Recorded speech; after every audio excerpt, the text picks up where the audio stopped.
Je l'ai dit dans ma prière, j'avais pu commencer durant l'été l'étude du ministère d'Élie, et on va un petit peu continuer en allant à la rencontre, alors non plus du roi d'Israël Akab, qu'on avait pu voir dans plusieurs récits, mais pour découvrir son fils Ahazia. Mais avant d'aller vers ce texte de 2 Rois, chapitre 1, j'aimerais vous parler d'un sondage à l'occasion du lancement du nouveau service AstroConsult. Donc c'est un site internet qui permet de consulter des voyants, des horoscopes, etc. L'IFOP, donc l'Institut d'études d'opinion et marketing en France et à l'international, a pour le magazine Femme Actuelle, donc Stéphanie, mon épouse, s'est moquée de moi en disant « mais tu lis Femme Actuelle ?» Oui, ça arrive. A pu mesurer le niveau de croyance des Français dans les parasciences et leur attente en matière de prédiction dans un sondage qui est paru en novembre 2020. Loin d'être un phénomène marginal, les parasciences rencontrent un engouement chez les Français et notamment les plus jeunes. Je vous lis quelques résultats de ce sondage. Contrairement à certaines idées reçues qui tendent à les réduire à des croyances obscures et marginales, les parasciences suscitent un phénomène d'engouement majoritaire. 58% déclarent croire à au moins une de ces disciplines de parasciences, à savoir pour 41% l'astrologie, 29% les lignes de la main, 28% la sorcellerie, 26% la voyance, 26% la numérologie et 23% la cartomancie. Et non seulement ce phénomène n'est pas seulement répandu, il est également en hausse continue depuis au moins une vingtaine d'années. La croyance dans l'astrologie a augmenté de 8 points par rapport aux années 2000, atteignant aujourd'hui les 41%. La croyance dans les prédictions des voyants et voyantes a également cru de manière continue en 20 ans, pareil, plus 8 points, pour s'élever aujourd'hui à 26%. Cette croyance dans les parasciences se traduit concrètement en actes. Plus d'un quart des Français ont déjà consulté un spécialiste, au moins une fois au cours de leur vie, dont 18% pour de l'astrologie, 14% pour de la voyance, 10% pour de la cartomancie et 6% pour la numérologie. Et là aussi, c'est un phénomène qui semble progresser au fil des années, si on en juge par la hausse des taux de consultation de voyants, plus 5 points entre 1986 et 2020. À noter, et je trouve ça fascinant, que ce recours aux parasciences pour chercher une clé d'explication à une situation a été assez répandu à l'occasion de la crise sanitaire, puisque 20% des adeptes ont vu un spécialiste cette année à propos du Covid-19. Donc voilà, face à des choses qui nous dépassent, qui nous mettent dans une situation de stress, d'incompréhension, pour un certain nombre en tout cas, ils sont allés consulter pour discerner d'où venait cela. Et je ne sais pas pour vous, mais en tout cas, moi, ça me fait beaucoup réfléchir dans une société qui se caractérise volontiers de rationnel et scientifique, dans le discours ambiant, qui exclut bien souvent un débat spirituel dans le domaine public, et bien de savoir qu'il y a autant de personnes, en fait, en France qui consultent ou qui sont intéressées par de telles disciplines. Alors, quand on me dit que la Bible n'est pas un message actuel, je pense bien au contraire qu'elle est on ne peut plus contemporaine à notre pratique. Même si celles-ci ont des formes différentes, le fond du problème demeure strictement le même, le refus de Dieu d'abord, et puis après on va vers des idoles, des choses qu'on a créées pour essayer de se rassurer, pour essayer de comprendre le monde qui nous entoure. Et si je vous dis que c'est actuel, c'est que le texte qu'on va lire parle de cela. Lisons ensemble le second livre des rois. Alors en réalité, les 2 livres des rois ne formaient qu'un seul à la base, mais on les a divisés en 2 dans nos Bibles. Et on va prendre donc le 2e livre des rois, le chapitre 1er. Et je vais lire selon la version Semeur. Je pense que ça va être affiché. Voilà. Après la mort d'Akab, les Moabites se révoltèrent contre Israël. Le roi Ahazia tomba de sa chambre haute à Samarie, le lieu de son palais, par la fenêtre et se blessa grièvement. Il envoya des messagers consulter Baal-Zéboub, dieu d'Écron, pour savoir s'il se remettrait de cet accident. Mais l'ange de l'Éternel dit à Élie de Tchibé, « Mets-toi en route, va à la rencontre des messagers du roi de Samarie et demande-leur, n'y a-t-il pas de Dieu en Israël pour que vous alliez consulter Baal-Zéboub, le dieu d'Écron ?» C'est pourquoi, voici ce que déclare l'Éternel à votre roi. Tu ne quitteras plus le lit sur lequel tu t'es couché et tu vas mourir. » Élie y alla. Alors, les messagers retournèrent auprès d'Ahazia, qui leur demanda « Pourquoi vous revenez déjà ?» Ils lui répondirent « Un homme est venu à notre rencontre et nous a ordonné. Allez, retournez auprès du roi qui vous a envoyé et dites-lui « Voici ce que déclare l'Éternel. N'y a-t-il pas de Dieu en Israël pour que tu envoies consulter Baal-Zéboub, le dieu d'Écron? C'est pourquoi tu ne quitteras plus le lit sur lequel tu t'es couché, tu vas mourir. » Ahazia leur demanda « Quelle allure avait l'homme qui est venu à votre rencontre et qui vous a transmis ce message ?» Il sent qu'il y a quelque chose de louche. Ils lui répondirent « C'était un homme habillé d'un vêtement en poil de chameau, noué d'une ceinture autour des reins. » Alors Ahazia dit « C'est Élie de Tchibé. » Ahazia envoie arrêter Élie. Aussitôt, il envoya vers Élie un officier avec une 50aine d'hommes pour qu'ils le ramenèrent. L'officier monta vers Élie, qui se tenait vers le sommet de la montagne, et il lui dit « Homme de Dieu, le roi t'ordonne de descendre. » Élie lui répondit « Si, je suis un homme de Dieu, alors que le feu tombe du ciel et qu'il te foudroie, toi et ta 50aine. » Aussitôt, la foudre tomba du ciel et consuma l'officier et sa 50aine de soldats. Ahazia envoya un autre officier accompagné d'une 50aine. Celui-ci dit à Élie « Homme de Dieu, par ordre du roi, dépêche-toi de descendre. » Et Élie lui répliqua « Si je suis un homme de Dieu, que le feu tombe du ciel et te foudroie, toi et tes hommes. » Aussitôt la foudre tomba du ciel et le consuma, lui, l'officier et sa 50aine de soldats. Ahazia envoya un troisième officier avec une 50aine. Cet officier-ci, après être monté, fléchit les genoux devant Élie et le supplia. « Homme de Dieu, je te prie, aie égard à ma vie et à celle de cette 50aine d'hommes. Le feu est tombé du ciel et a foudroyé les 2 premiers chefs et leur 50aine, mais maintenant aie égard à ma vie. » L'ange de l'Éternel dit alors à Élie « Descends avec lui, ne crains rien de sa part. » Alors Élie se mit en route pour descendre avec l'officier chez le roi.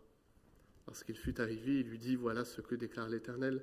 Puisque tu as envoyé des messagers pour consulter Baal-Zéboub, le dieu d'Écron, comme s'il n'y avait pas de Dieu en Israël, que l'on puisse consulter, eh bien, tu ne quitteras plus le lit sur lequel tu t'es couché. Tu vas mourir. » Ahazia mourut effectivement, comme l'Éternel l'avait annoncé par Élie. Comme il n'y avait pas de fils, son frère Yoram lui succéda sur le trône, la 2e année de Yoram, fils de Josaphat, roi de Juda. Les autres faits et gestes d'Ahazia sont cités dans le livre des Annales des rois d'Israël. Je m'en arrête pour cette lecture. On s'était déjà fait la réflexion que le ministère d'Élie, c'est un ministère assez spectaculaire, en tout cas dans ce qu'il va accomplir. Il va pouvoir nourrir une veuve et son fils, pouvoir ressusciter le fils de la veuve. Il a déjà fait tomber le ciel. Je ne sais pas si vous vous souvenez, on avait étudié ça au début de l'été dans le livre des rois, au premier livre, le chapitre 19. Il avait fait tomber la foudre sur un autel pour qu'il prenne feu et qu'il consume un holocauste. Alors, à cette lecture, on peut être assez surpris, dubitatif de ce qui nous est raconté, d'une manière particulière parce qu'on avait vu dans les chapitres précédents que Dieu se montrait quand même assez patient en particulier vis-à-vis d'Akab. Et là, quand on lit ce texte, on se dit qu'il n'a pas eu patience d'Ahazia. C'est arrivé assez rapidement sa mort. Alors j'aimerais vous donner quelques éléments de contexte pour bien qu'on comprenne ce qui se joue. On a déjà parlé des Baals, qui étaient des dieux très très communs à l'époque, dans le Proche-Orient ancien. Et c'était les dieux qu'on consultait à l'époque dans la Philistie et dans d'autres lieux. Et il y a, je crois, un jeu de mots qui nous est présenté. Normalement, c'est Baal-Zéboul dont il est question. Et Baal-Zéboul, ça veut dire le prince de Baal, le titre qui est donné.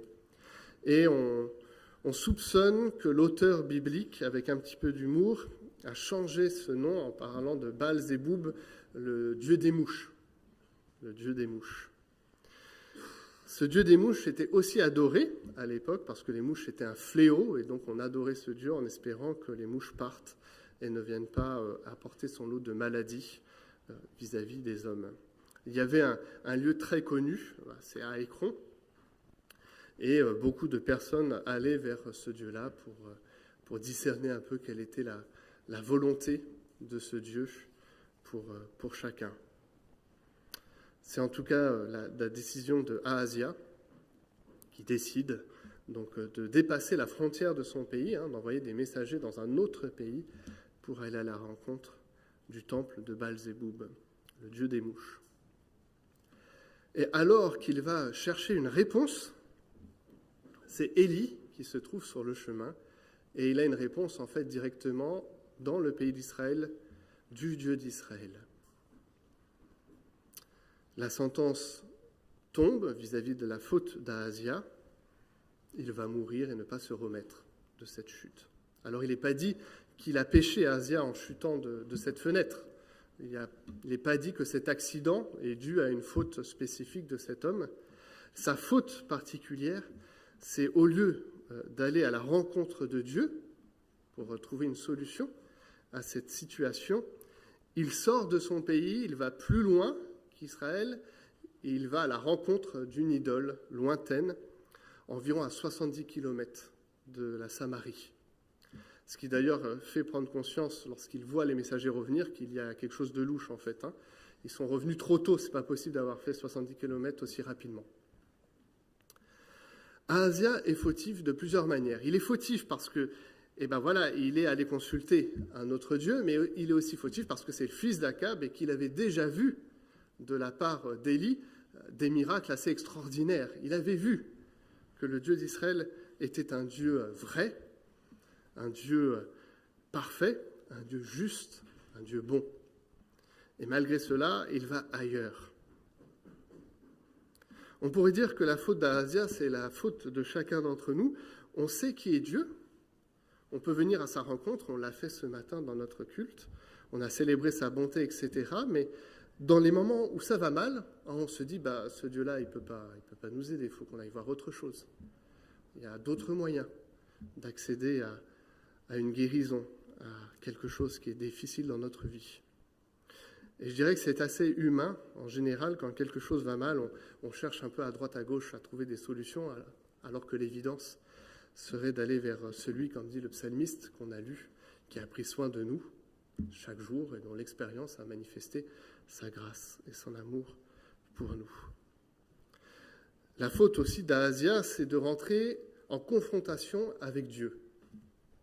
Loin de se saisir du message qu'il vient recevoir de la part du prophète Élie, il se dit qu'il faut en fait amener Élie auprès de lui pour une bonne raison, c'est que dans la pensée du Proche-Orient ancien, si quelqu'un vous a lancé une malédiction, il suffit que vous l'appeliez à vos côtés, puis il peut faire lever la malédiction, ou s'il ne veut pas, vous avez une autre occasion d'essayer de faire sauter la malédiction, c'est que vous le tuez. Comme ça, vous avez deux choix possibles. Soit il se soumet, soit on le met à mort, et puis comme ça, la malédiction saute. Donc ça, c'était la pensée d'Ahazia en allant chercher Élie. C'était de trouver le moyen de faire sauter la mort qui venait d'être annoncée. Et pour cela, il choisit la confrontation avec l'Éternel. Il envoie 2 officiers avec sa 50aine. Le premier arrive, et même si l'expression « homme de Dieu » est signifiée, on peut lire que derrière, c'est un ordre qui est donné. « Homme de Dieu, le roi t'ordonne de descendre. » La réponse d'Élie ne se fait pas attendre. « Si je suis un homme de Dieu », alors que le feu tombe du ciel, manifestation caractéristique de l'Éternel. La foudre, le feu, alors pas forcément sur les gens, mais en tout cas dans les théophanies qui sont proposées dans l'Ancien Testament, c'est une manifestation de la présence de Dieu. Aussitôt la foudre tombe. On pourrait se dire que le deuxième va être un peu plus intelligent, mais il est encore plus fort que le premier dans son expression et dans son ordre. Homme de Dieu par ordre du roi, dépêche-toi de descendre. La finalité est la même. Si je suis un homme de Dieu, que le feu tombe du ciel et te foudroie, toi et tes hommes.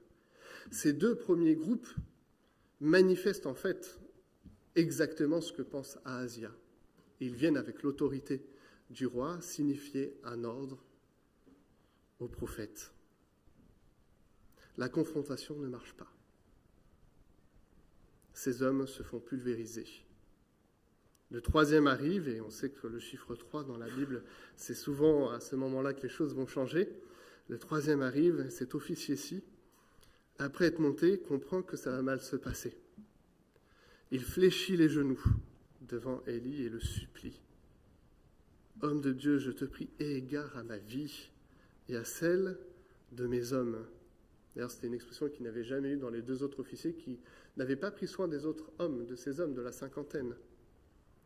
Le fait tombé du ciel et a foudroyé les deux premiers chefs et leur cinquantaine, et maintenant, aie égard à ma vie. 2 fois l'expression est posée. On s'est souvent interrogé si cet homme-là était un croyant, caché, des 7000 dont parle le livre des rois, qui n'ont pas fléchi le genou à Baal. Alors, je pense qu'il ne faut pas aller aussi loin que ça. Je ne suis pas sûr que cet homme était un croyant dans le sens qu'on donne, mais il avait au moins compris quelque chose, c'est que s'il retournait de la même façon, ça allait se terminer de la même manière.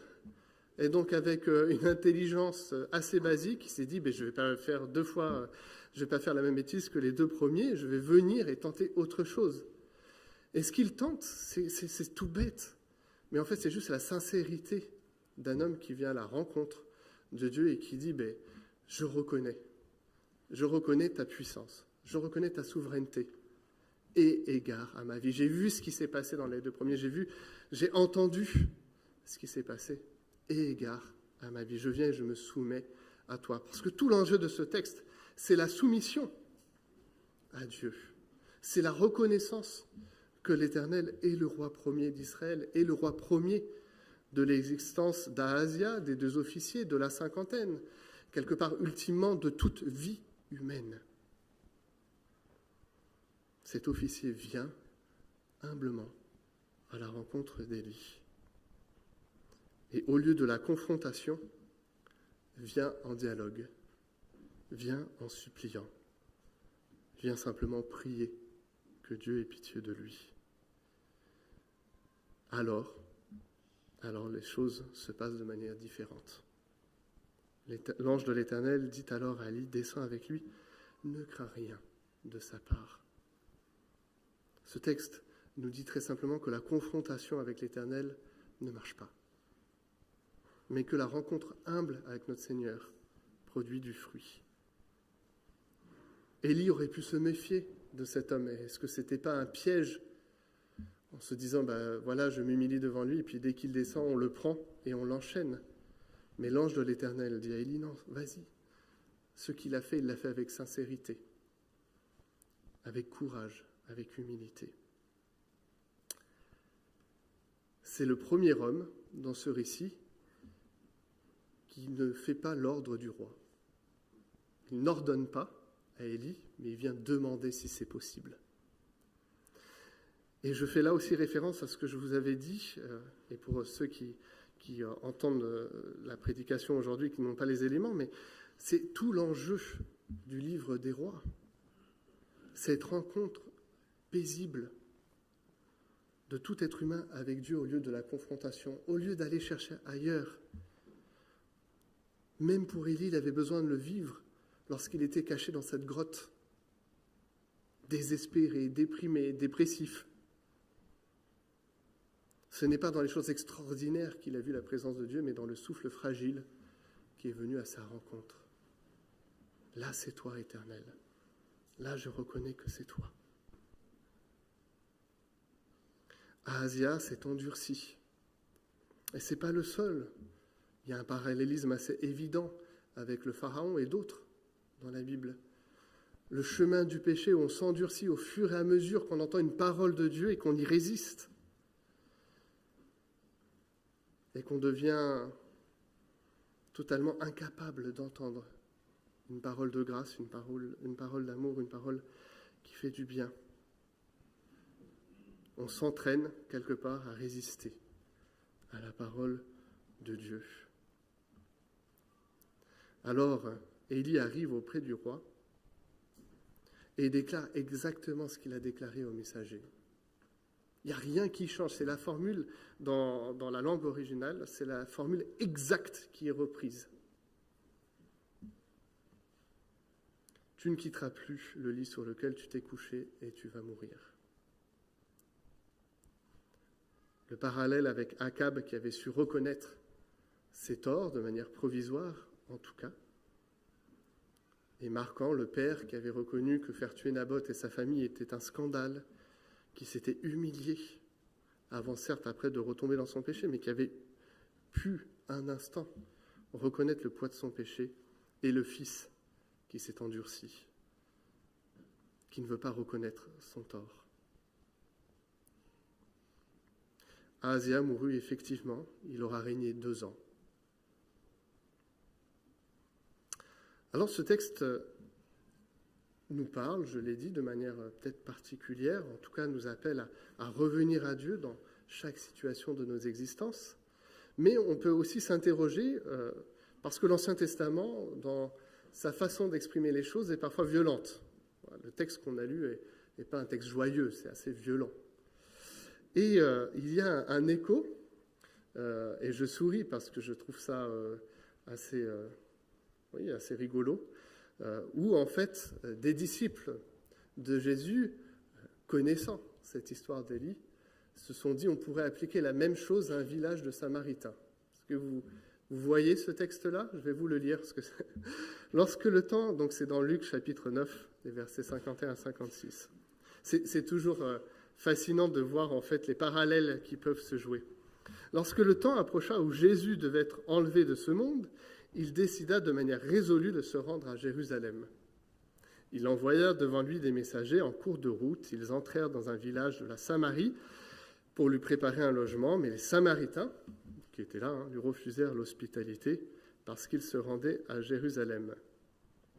En voyant cela, ses disciples Jacques et Jean s'écrièrent, c'est énorme cette phrase, « Seigneur, veux-tu que nous commandions à la foudre de tomber du ciel sur ces gens-là pour les réduire en cendres ?» Certains manuscrits rajoutent comme l'a fait Élie, mais je ne crois pas que c'était dans le texte premier. Jésus, se tournant vers eux, les reprit sévèrement.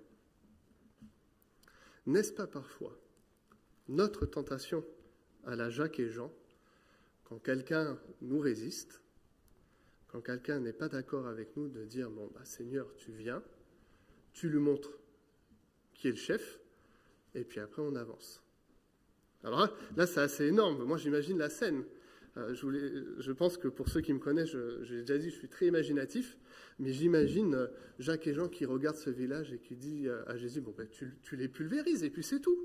Hein, on continue, tu leur envoies une météorite, tu les crames, et puis on y va. Et Jésus qui est horrifié par cette pensée, qui se dit, mais ils n'ont rien compris. Ils n'ont rien compris de ce qui se joue et de ce qui se vit dans ce texte de Luc. Dans cette parole, en fait, ce n'est pas du tout le même contexte que Élie. Les Samaritains ne viennent pas arrêter Jésus, ne viennent pas contre Jésus. En fait, ils répondent là simplement à ce qu'ils auraient répondu à tout juif qui souhaitait venir entrer dans un village de Samaritains. Vous n'êtes pas les bienvenus, vous nous rejetez, donc nous, en retour, nous allons vous rejeter. Passez votre chemin et allez ailleurs.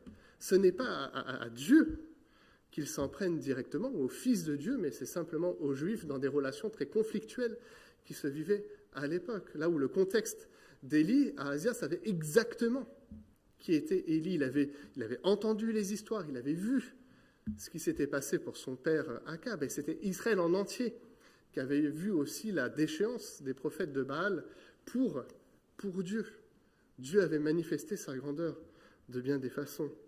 L'autre chose manifeste de ce texte, c'est que Jésus veut faire prendre conscience aux disciples plutôt qu'une parole de jugement, c'est une parole d'amour qui devrait avoir à l'attention des Samaritains.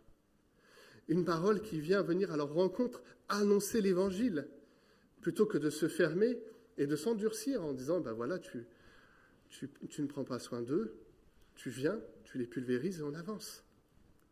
Jésus, dans son ministère, a le désir de faire prendre conscience que l'évangile est pour tout homme, pour toute femme de ce monde, qu'il ne se restreint pas au peuple juif, mais qu'il est pour chacun.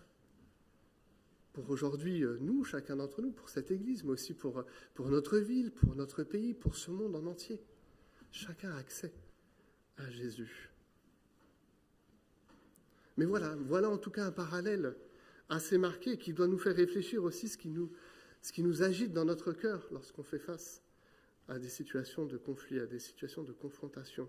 Ne prenons pas l'initiative de Dieu, mais laissons Dieu agir dans notre cœur pour aller à la rencontre de celui et de celle qui a besoin de l'Évangile. À Dieu d'exercer sa justice, et il le fait parfois, de manière franche, aujourd'hui dans ce monde présent. Et il le fera avec une autorité pleine et entière lors de son retour. Élie a eu raison d'agir de cette façon. Et Jésus, en répondant cela à ses disciples, ne remet pas en cause la manière dont Élie a agi, puisque c'est Dieu qui a agi au travers d'Élie. Et Jésus ne remet pas la façon de faire de son Père, mais il prend en compte le contexte dans lequel se jouent les situations, les saisons de vie, les saisons du peuple d'Israël. Israël avait l'occasion d'entendre, d'écouter, de savoir, de voir. Il était l'occasion maintenant de voir que Dieu a horreur des idoles et du péché. Jésus venait avec un autre message, une nouvelle saison. Un évangile disponible pour chacun. Ce texte nous appelle à l'accueil et l'acceptation de la souveraineté de Dieu. Ce texte des rois nous montre aussi que Jésus ne tolère pas de faux dieux, ne tolère pas qu'un être humain aille chercher ailleurs ce que lui peut offrir. Il est un Dieu jaloux, d'une jalousie saine et bonne, qui vient à la rencontre de notre besoin. Alors, si aujourd'hui, nos contemporains sont agités par une recherche du spirituel, ce qui est vrai et bon et juste, c'est le cas de chacun d'entre nous. Il nous faut comprendre les choses qui nous dépassent, accepter qui est le Créateur, qui est Dieu. Nous pouvons, dans ce texte lu, considérer que le Seigneur, oui, regarde les idoles et les juge sévèrement, mais qu'à celui qui, humble et sincère, vient à sa rencontre, le Seigneur lui ouvre les portes. C'est le message pour nous ce matin. C'est le message que nous pouvons proclamer autour de nous et que nous pouvons recevoir à nouveau dans notre propre vie par l'action de son Esprit, par le ministère du Fils de Dieu venu parmi les hommes. Prions. Seigneur, merci encore pour ce texte qui nous rappelle que tu es le seul Dieu, l'unique, que tu viens à la rencontre des hommes et des femmes, te révéler, que tu es celui capable de miracles, mais aussi capable simplement de venir à la rencontre de nos cœurs, y poser le dialogue, y poser une relation dont nous avons besoin, que nous recherchons chacun d'entre nous, au fond de nous-mêmes, en quête de sens, en quête d'une vie, Seigneur. Tu ne prends pas plaisir aux idoles, et tu dis, Seigneur, dans ce texte, que tu viens les combattre, qu'elles n'ont pas leur place, qu'elles nous éloignent de toi. Seigneur, face aux idoles, tu as une parole d'autorité, de souveraineté. Tu dis les choses de manière claire et transparente, mais tu viens aussi rappeler par cet officier qui supplie, qui prend conscience de qui tu es, que tu viens faire grâce à celui qui le demande, que tu viens à la rencontre de celui qui s'humilie devant toi, et tu ne le tiens pas à terre, mais tu le relèves. Tu prends soin de lui.